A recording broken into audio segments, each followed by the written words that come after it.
Welcome to Wellness is a Way of Life, the podcast for female leaders seeking sustainable energy, clarity, and confidence. I'm Megan Swan, your guide on a journey to mastering wellness as an integrated part of your life. Let's explore personalized wellness strategies that truly resonate with who you are.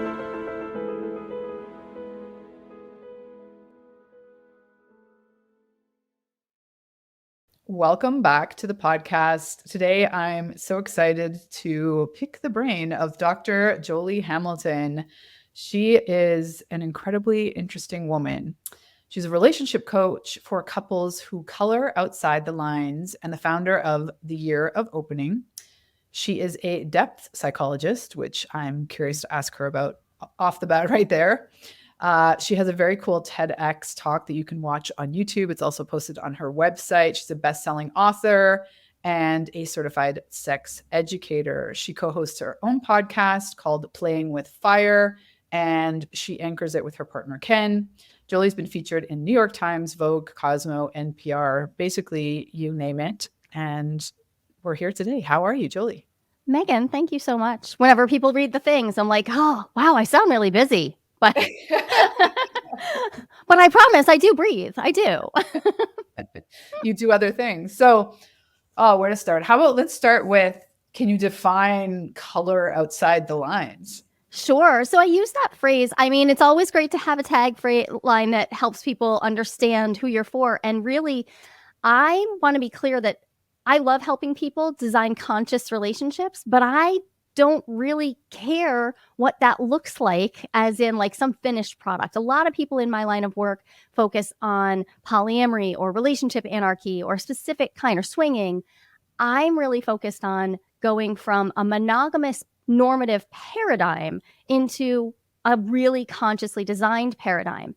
And often that is best described, like the shorthand for it is, well, I know what I don't want to do. I don't want to stay inside that box. I know I want something else. Exactly what that looks like, probably going to take experimentation. Yeah. Okay. Well, you're speaking my language on multiple levels. One being, I'm all for anything outside the box in all like aspects of life and career and have you. At the same time, having to try things on before you can definitively say they're for you and they're not for you.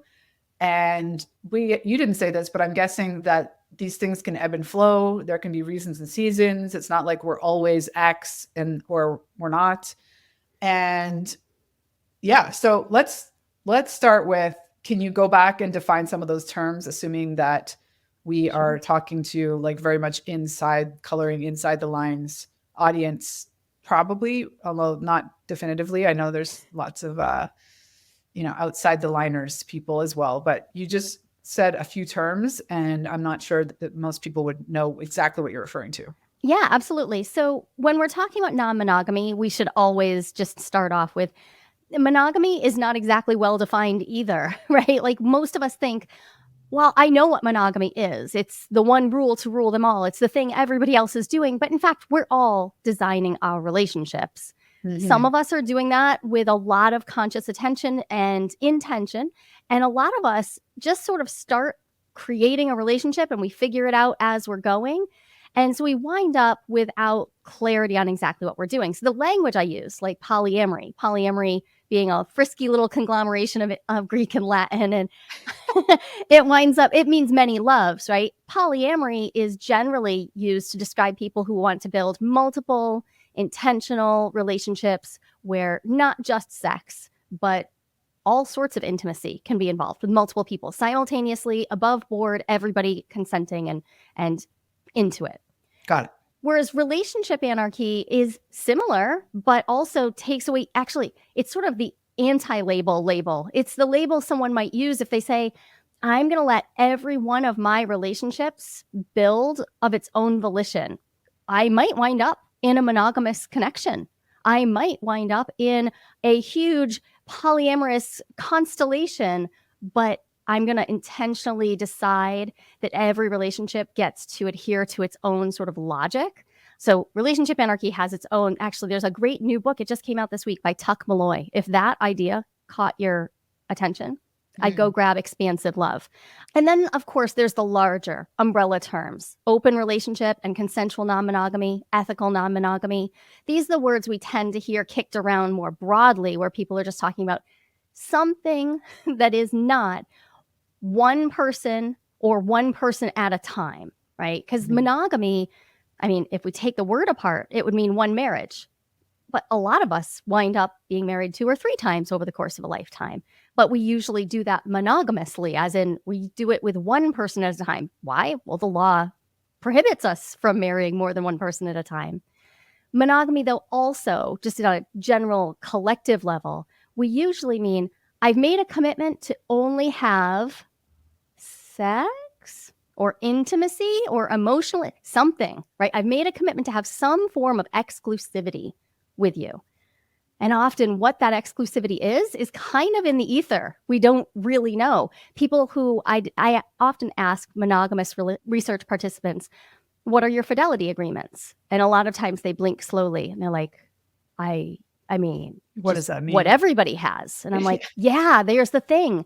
So, I mean, it's like societal, it's cultural, it's and like we just a lot think of things. But so all of this, of course, comes down to like having a very clear communication and conscious communication, negotiation. Yeah. And track. like you said, it ebbs and flows. It doesn't necessarily stay the same throughout your whole life or a particular relationship. So you have to do a lot of communicating, and you have to continually, iteratively revisit that communication. Well, and I think like everybody can relate to the reality that over your lifetime and your different relationships, you've defined your terms. Maybe it wasn't like, let's just sit down and have a chat, but there was like a mutual understanding that it was different than this kind of relationship that you were doing in your 20s, for example. You know, your marriage is different than your dating. Like we have all these other terms to kind of let there be, I don't know, less established rules and understanding. Like I would say in if you're just dating someone, and I think, correct me if I'm wrong, but the last few generations are way better at being very clear cut and open about terms of like what an arrangement is in those like sort of pre-marriage type scenarios. Sort of.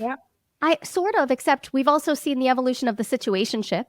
And what does it mean to casually date? And in fact, I've kind of seen a leaning away from casual dating. Is it okay to casually date multiple people? I think during the 80s and 90s, we were seeing a lot of casual dating of multiple people. But actually, I have 7 kids. They're all between the ages of 18 and 25. And, you know, their generation is dealing with the fact that people aren't necessarily having these define the relationship conversations because they're also getting married later. There's more time to be in the wibbly wobbly phase. But that also means that when they get to the define the relationship time, what do we do? Nobody taught us how to have the define the relationship conversation, really. So in some ways, our grandparents, I'm Gen X, so my grandparents, right? Like they would have had a pretty straightforward social understanding of like the relationship escalator. It goes in this way. It goes defined along this path. You only take that path. There is no other option. The vast majority. Yeah. Not that non-monogamy didn't exist. It did, but there was no public conversation because the internet didn't exist. It was really hard to meet people. Now, I find the vast majority of people I talk to do understand that non-monogamy is out there. The people are doing it, but they often are like, I don't know what that is. I don't even know how I'd bring that up. So when we get to our define the relationship conversations, what do we do? What are we actually talking about? Are we really getting in and exploring all the things we might be interested in? Or are we proceeding along the relationship escalator? That's a term from Amy Goran. They developed that term to describe this one path, right? So if we're dating casually, there is an amount of time that it's okay to be casual. And then after that, we have to do the next thing. What's the next thing? In your cultural context, what is next? What has to come next? Is it I love you, or is it moving in together? We have to actually stop seeing other people, or did we stop seeing other people on date 2 because that wasn't okay? We go right to monogamous dating.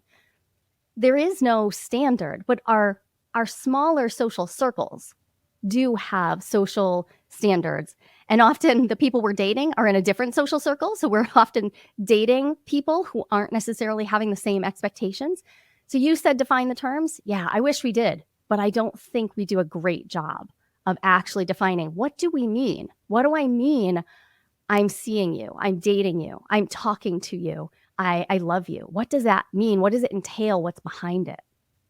Yeah. Okay. I feel like that's like a giant rabbit hole we could go into, but Yeah. I do want to focus more on like for female entrepreneurs and leaders who are probably somewhere in, or at least interested in soon getting in like more of a long-term arrangement of some sort.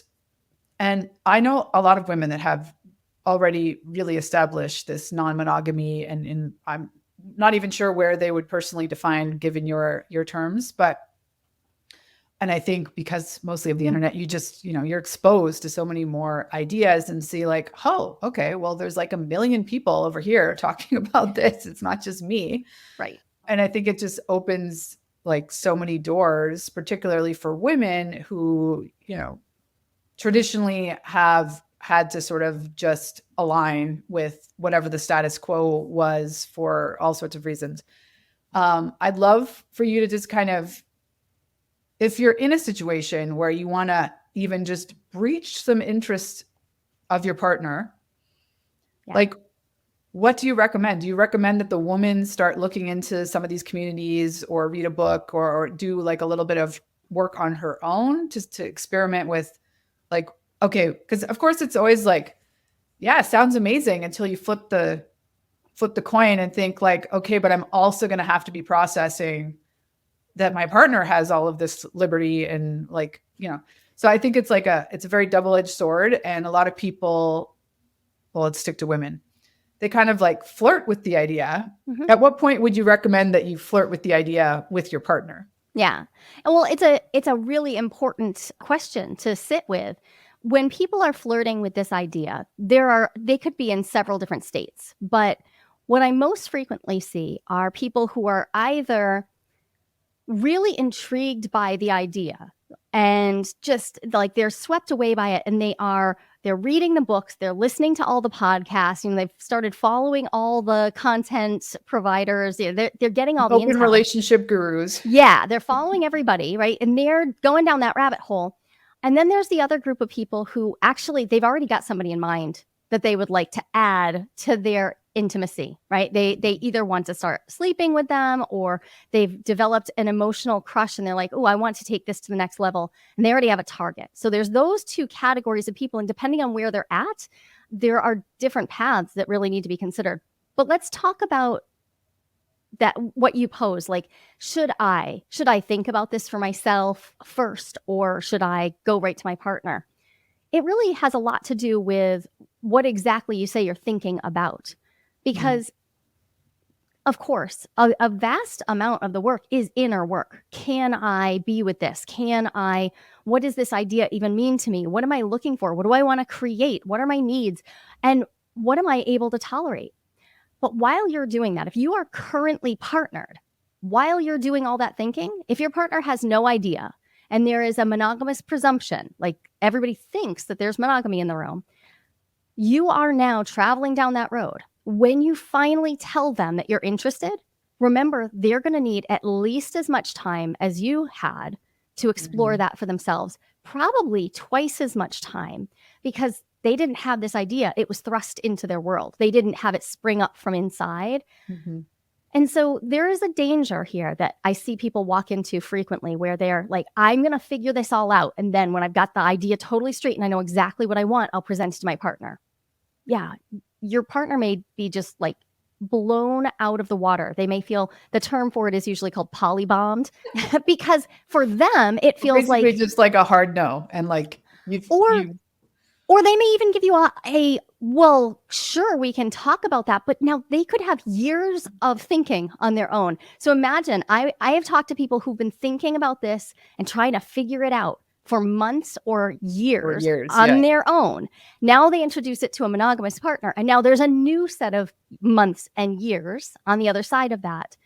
And that's fine, but I would really recommend that when we put ourselves into that position, we think carefully about what's it going to feel like to have gotten yourself to this spot where I'm ready. I want this. This might even feel like a need for you at this point. And now, wait, what about this person who you've already committed to? Maybe you already have overlapping obligations with. I find many of my clients run businesses with their monogamous partners. And so there's a lot more to blow up. That was my position when I shifted from monogamy to non-monogamy. I didn't just blow up my family. It was also a couple of businesses. That sucked. I wish I had known to both go slowly in my exploration, but also to be really forthcoming with my partner in a way that was going to let us both get on the same page. I did the first part, but I like after. It was like I'd blown it up and then I was like, oh, I'm going to have to slow everything down and learn from scratch, because it takes time to learn what you actually want and need. Yeah, that makes so much sense. I love that you call that out. And so similarly, I know that your TEDx talk was on like reframing jealousy. Yeah. And I, over my lifetime, have completely reframed trust. So I'm curious to drill down on that. And also, I mean, of course, deeply is related to what we were just talking about, but I think it's a theme that anyone, even if they're not in this realm interested in opening their relationship, can maybe learn something from. Absolutely. So I study jealousy. I'm an academic researcher of jealousy. I do qualitative studies on it. And I do that because I'm still a very jealous person. So I'm polyamorous.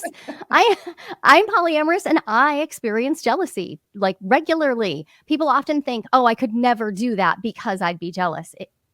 That's not how it works. Humanity, right? Like exactly. What we can't have, and as soon as we have it, or the other, yeah, it's just right. Like but jealousy is an emotion. We wouldn't try to get rid of sadness or anger. We might try to work with it differently. I don't want to have my anger erupt as violent explosions all around me. Jealousy is similar. I want to be able to experience jealousy and deal with it when it shows up. And when we're talking about non-monogamy, we're talking about inviting, in a very conscious way, my jealousy to come visit me. And that is a serious undertaking, because none of us, I have yet to meet a single person, correct me if this happens to be you, please be the one to burst my thousands of people bubble. But did your parents teach you what to do with jealousy? They sit you down, talk about like how to deal with jealousy? I mean, if they did, they didn't do it well. Yeah. I mean, it makes sense that we don't talk about it because it's an infant, it's a normal like anything pattern. I'm remembering back, it was like many emotions. It's just like, that's not an appropriate thing to show people. Yeah, that's it. We don't get taught how to work with it. We get taught how to suppress it. And we get taught that really, really young. Usually when we are little kids, we're taught not to be jealous of other kids, not to show envy or jealousy because it's icky. And then when we experience, shameful even, like, right. How dare you be jealous of that kid's toy? Like, right. And then when we are teenagers, jealousy gets both a bad rap and it starts to become proof of love, right? And so we're in this really awful, awkward time in life, and we're feeling all these big feelings, and nobody's telling us jealousy is normal. It's there. It's a threat detection system. It's there for a reason, and it can go on overdrive. We can overreact. The way we act on our jealousy is super, super important, but most of us don't know how to slow down in the face of jealousy. It feels like an emergency. And when it comes up, we're like, similar, like energy in terms of intensity as anger. You know, it's extremely powerful and potent. Yeah. And also very destructive very quickly. Right. Well, jealousy, it's named in a huge preponderance of domestic violence cases, and up even into the 80s and even modern day. Think about the public opinion. If someone is violent toward a partner, if they want to soften the weight of their guilt, right, what they talk about is why they were jealous. They talk about how they were jealous, and it garners public sympathy. But jealousy doesn't excuse our bad behavior. And that's where, you know, in my experience, I interview monogamous people and non-monogamous people, and monogamous people often hope that their monogamy will protect them from ever needing to deal with jealousy. But we know it doesn't, which is that's just how it is. But non-monogamous people know that they're going to have to deal with it. So they do take a more proactive approach, generally speaking, which doesn't make the jealousy easier in any given moment, but it does allow you to prepare a rescue plan, to prepare yourself to understand what's going on, that your threat detection system's going off, and to hopefully not blow up your life, hurt anyone, or to damage a relationship that might actually be able to benefit from the jealousy that's present. We might actually be able to understand better what we're needing and what's missing, what's not been communicated appropriately in this relationship. But if we freak out first, then we miss so many of those opportunities. So let's go there for a minute, because I think appreciating that this is like all emotions, it's a massive spectrum, and of like functional and versus destructive. You know, you want to be in a relationship that if somebody else is crushing on your partner, that you know, you have a little bit of a reaction to that. Or is there a type of person that like actually operates with zero jealousy and that's also healthy?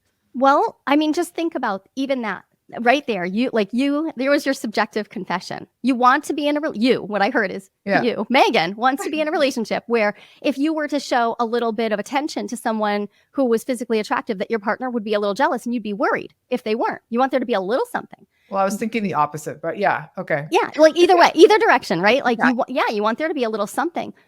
Not everybody does, first off. They like plenty of people are like, no, I don't want to experience jealousy. And other people have a very high threshold for what creates jealousy. I happen to be partnered with someone who, like, he has an immense capacity to sit with his own jealousy and just be with it. And it never bubbles over. It only ever comes up and he notices it and it dissipates. And and I've been with him for almost 16 years.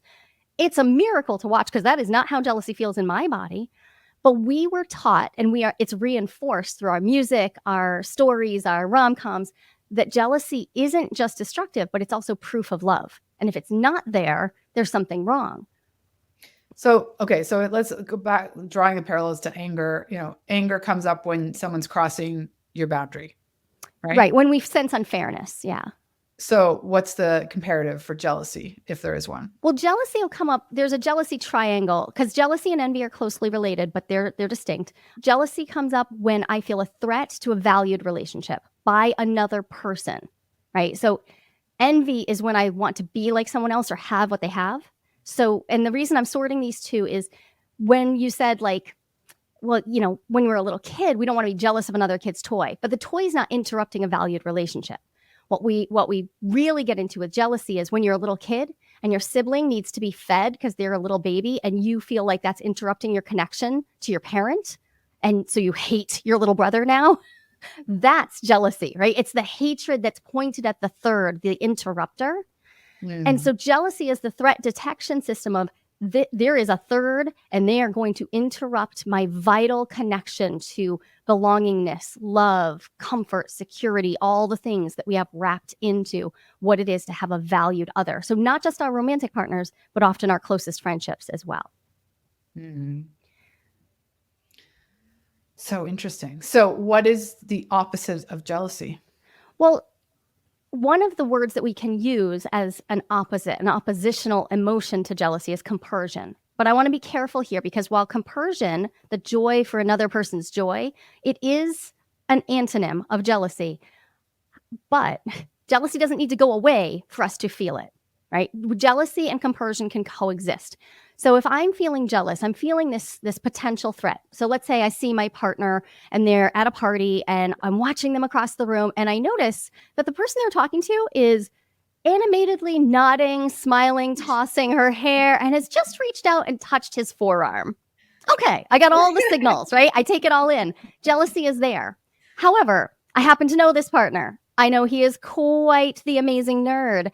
And I know that the way he's using his hands, I'm watching him and I'm like, oh my God, he's explaining something from physics. It's something about thermodynamics and it's happening right now. And he's so happy. And he doesn't even notice really that this person is flirting. He's not thinking about sex or any of that. He's just so excited that this person is receiving his nerdiness in a positive way.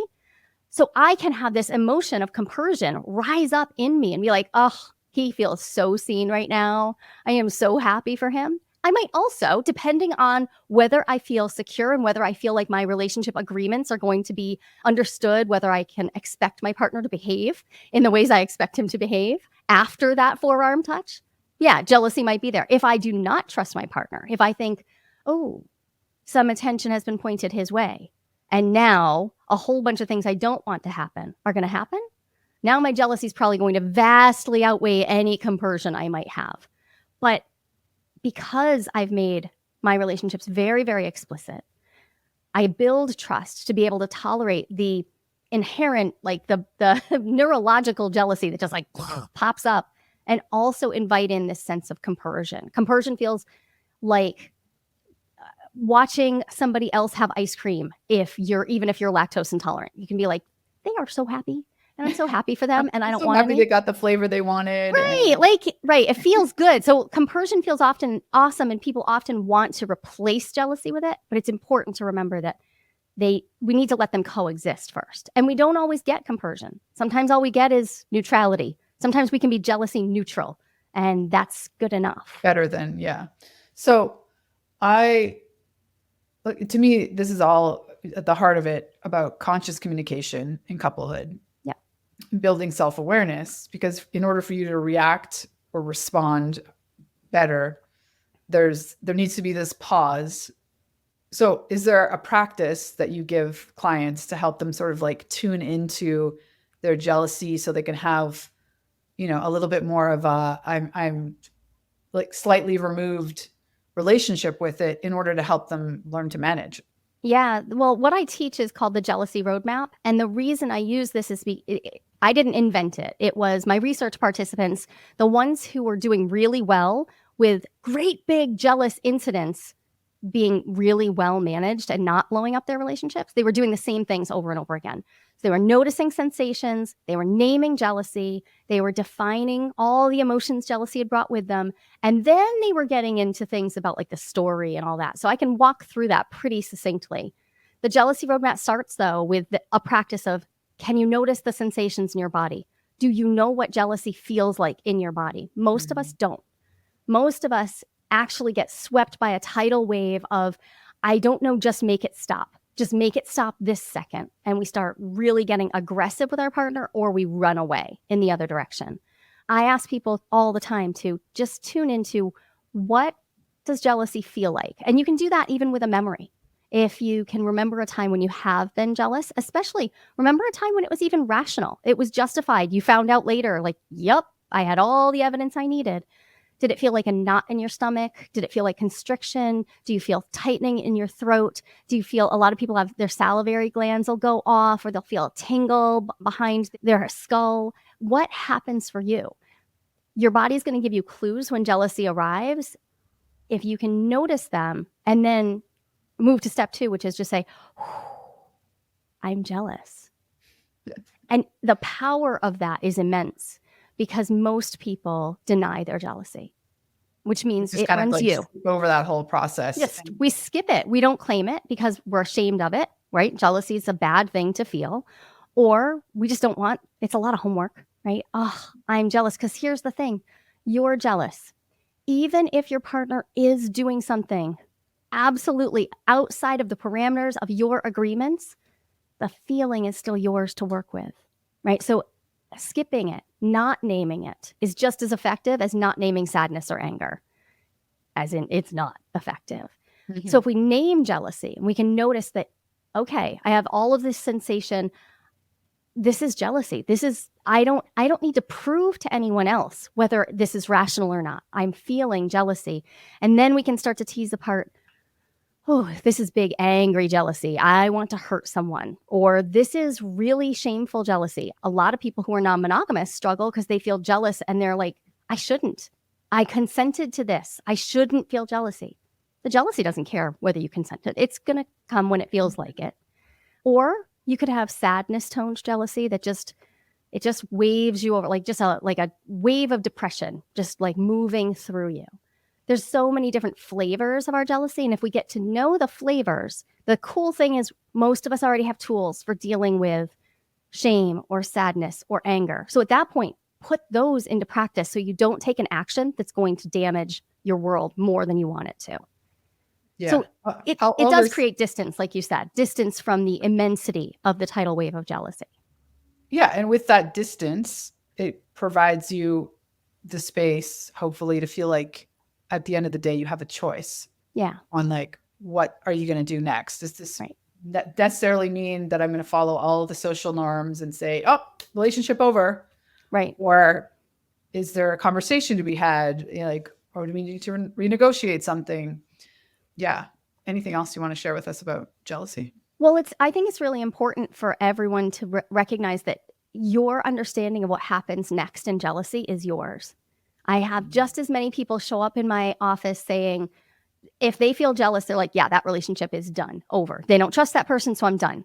Okay, you probably have a pretty big betrayal wound. And probably if we got into the story, this is step 3 of the jealousy roadmap, like if we got into the story behind it, you probably either experienced or witnessed like a lot of or very intense betrayal, which makes you want to get away from that's your move. Mm-hmm. Just as many people, though, experience jealousy coming up and they want to move in. They get super anxious. They move toward. They want to control their partner. They stop letting their partner out of their sight. They start tracking their partner using their phone or being super hyper vigilant about every move they're making, looking at their social media to see who they're following and who they're liking, right? So that's a different response to jealousy. Neither of those is a really comfortable spot to be. And there are a bunch of other really typical responses, but all of them create more distance between you and your partner. All of those responses, they don't actually invite you deeper into relationship with yourself or others. Mm-hmm. And that's where jealousy can be converted into more self-awareness, more understanding of like, wow, where are these wounds in me that need to be tended? Do I have things in my life that have just left me expecting to be betrayed? And now I'm looking for jealousy everywhere? Or do I keep creating relationships where my expectations are not met, where I thought we were clear about where the boundaries were, but did I ever actually make it clear? Because that's a really necessary piece of the puzzle as well. So walking through jealousy can often, like in a really conscious way, can often illuminate where we've been living our relational lives on repeat. We just keep recreating the same scenarios with new characters playing. Jealousy can be an opportunity to say, maybe I want to write a new story, but I'm going to have to actually dig into how I'm showing up in my jealousy. Yeah, I did that in my current. That's most of my recent book called Marinating Chaos, where I at some point came to it. It's like, yeah, I'm really good at just splitting every time that somebody betrays me. It's like, okay, done, bye. But also I have 2-year relationships on repeat. Right. And we just keep playing out that same pattern that is serving some parts of us, but not serving the totality of our being. And often we get stuck. And in that loop, I find many of my clients, they're at midlife and they're like, I'm ready to break this pattern. And it can be comforting, but sort of perversely comforting that something as awful as jealousy can help you break the pattern because it's going to happen again.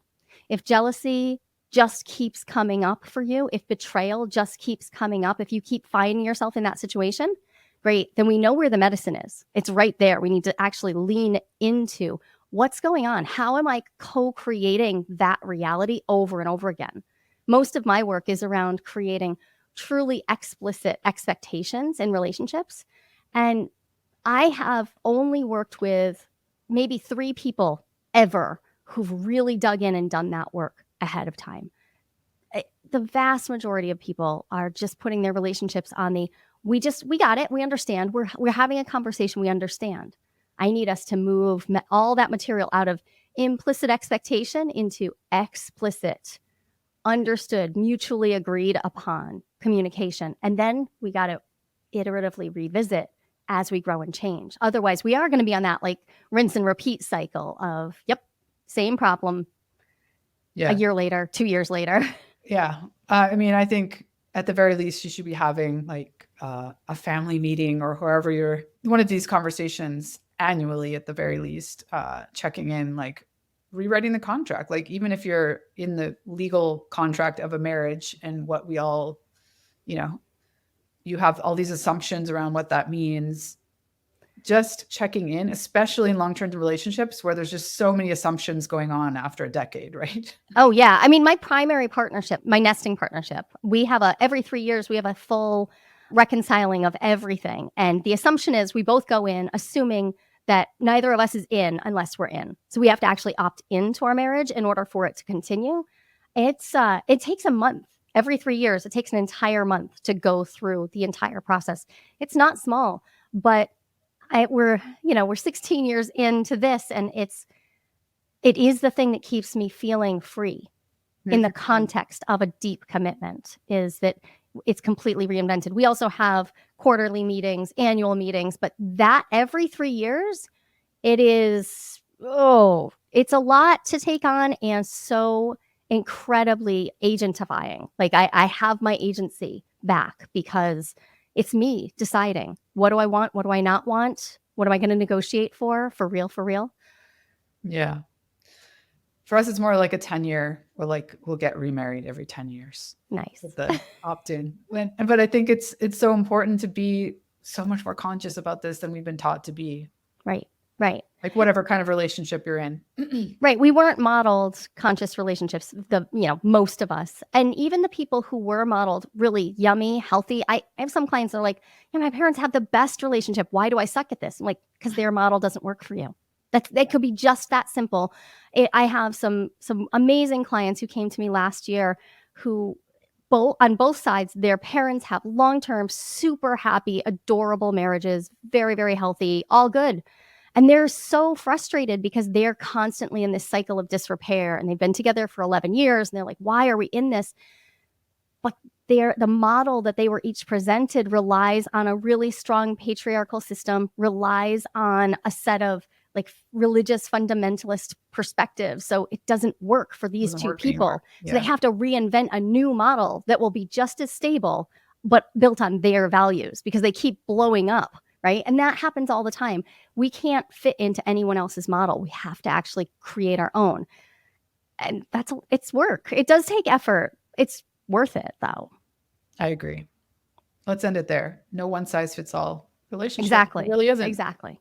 So what's the best way for people to reach out to you if they're dying to pick your brain on their personal situation? Well, if this sounds interesting, I would recommend people go to openeasier.com. If you're interested in figuring out what's next, like what would it look like to even bring this conversation up? I have a free salon. Come join us, ask questions about how do you have a good open relationship? What would that even look like? And if you're curious about the jealousy work, and this is for everybody, this doesn't matter what kind of relationship structure you're in.